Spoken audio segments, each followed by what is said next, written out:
The Maury Island incident recounts a story of a flying saucer that occurred on June 21st, 1947, which interestingly predates the famous Roswell UFO incident in New Mexico by 2 weeks.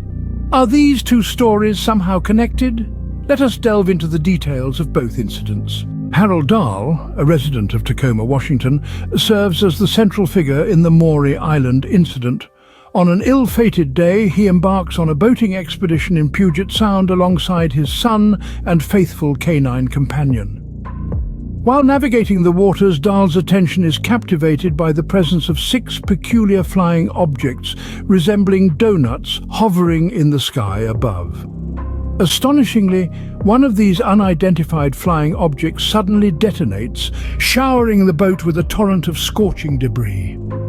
Tragically, Dahl's beloved dog loses its life in the incident, while his son sustains burns on his arm. Overwhelmed by fear, Dahl and his son seek refuge on the shores of Maury Island, patiently awaiting the departure of the enigmatic saucers.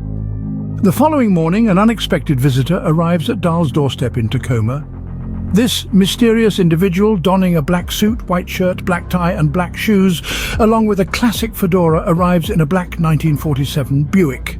These details are meticulously documented in the records. Dahl recounts all the events that occurred the previous day. Subsequently, he imparts a cautionary message that becomes the distinctive instruction for all subsequent men in black. Do not disseminate this. You are unaware of the gravity of what you witnessed. Unfortunate consequences will ensue if you disclose this information. The subsequent events delve into the annals of UFO history, encompassing vanishing extraterrestrial objects, a plane accident, peculiar incidents encountered by Dahl and his family, and potentially the FBI's inaugural inquiry into unidentified flying objects. Edmiston stated that the FBI carried out an investigation for nearly 3 weeks, meticulously documenting their findings on a daily basis, ultimately reaching the involvement of J. Edgar Hoover. It is evident that Hoover played a significant role in this matter, as his keen interest in it is unmistakable. On June 24, 1947, 3 days after the incident, Kenneth Arnold, a pilot and federal marshal, witnessed the peculiar sight of 9 discs gliding across the north face of Mount Rainier. This sighting would go on to be famously referred to as the origin of the term flying saucer by the media. The local and national press, including renowned journalist Edward R. Murrow, conducted interviews with Arnold, and his extraordinary experience became a sensation in radio broadcasts and news headlines worldwide. Subsequently, Arnold was interviewed by First Lieutenant Frank M. Brown and Captain William L. Davidson from Hamilton Field in California. They convened with Kenneth Arnold and Fred Chrisman at the Winthrop Hotel in Tacoma before departing to Hamilton Field. It was already midnight on July 31st, 1947, when they concluded their interviews and urgently called for a command car to transport them back to Hamilton Field. The urgency stemmed from the fact that it was Air Force Day, the day when the Air Force officially separated from the Army, and they declared that all planes were required. The following morning, around 9:20 a.m., Arnold received a call from Fred Chrisman, who informed him about the news of a B-25 bomber that had exploded and crashed just 20 minutes after taking off from McCord Field. The crash occurred near Kelso, Washington, as the left engine of the B-25 caught fire. According to an article in the Tacoma Times, an intelligence officer at McCord Field confirmed that the B-25 bomber had been carrying classified material from the Maury Island UFO incident, as reported by the informant. A single enigmatic source claimed that the B-25 bomber, originating from Hamilton Field, was downed by a 20 mm cannon rather than an engine malfunction. Allegedly, the purpose behind this crash is to conceal the fact that classified information was obliterated while it remains securely stored within the confines of Area 51. Is the veracity of the story in question? Let us examine the Roswell UFO incident. In the summer of 1947, specifically in June or early July, a farmer named William Mack Brazel stumbled upon peculiar wreckage while tending to his ranch located approximately 70 miles north of Roswell. Intrigued, yet unsure of its nature, Brazel collected some of the debris and decided to seek assistance from the local sheriff.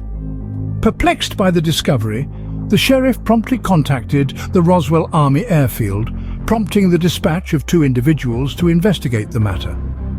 One of these individuals was intelligence officer Jesse Marcel, who arrived at the sheriff's station to provide a detailed account of what he had witnessed. Marcel relayed the information to Air Force Commanding Officer Colonel William Blanchard, who instructed him to accompany Brazel back to the ranch and thoroughly examine the crash site. Following an overnight stay at the ranch, Marcel and another officer loaded their vehicles with fragments of the wreckage, some of which allegedly bore enigmatic symbols. They then returned to the base as per Blanchard's orders. Subsequently, Blanchard authorized the release of a press statement announcing that the base had successfully apprehended a flying saucer. On July 8th, the original article was published in the local newspaper. On that very day, the wreckage was transported on a B-29 aircraft alongside Marcel to an Air Force base located in Texas. Marcel was captured in a photograph alongside the alleged debris, and the military released a statement confirming it to be a weather balloon. In 1995, following numerous inquiries regarding the event, the US Air Force acknowledged that the account of a weather balloon was falsely created to conceal a classified undertaking known as Project Mogul. This project aimed to monitor atomic activity above the Soviet Union using high-altitude balloons. Additional aspects of the Roswell incident, such as reports from certain witnesses suggesting the presence of extraterrestrial bodies recovered from the site, were clarified as being parachute test dummies that had fallen, as detailed in a comprehensive follow-up report in 1997. The narrative surrounding the Roswell incident is constantly evolving, leaving us to question what the actual truth is. Eric Wood, the representative for the UFO community on the Paranormal Highway, took it upon himself to conduct an investigation. Eric reached out to retired Army Lieutenant Colonel David Rudom to gather information about the Roswell cover-up. David revealed that there is more to the story than what was disclosed in the report submitted by Major Jesse Marcel, as certain details were intentionally redacted. Initially, Jesse stated in the original report that the recovered material was from a crashed UFO. However, the very next day, the explanation was altered to claim it was a weather balloon.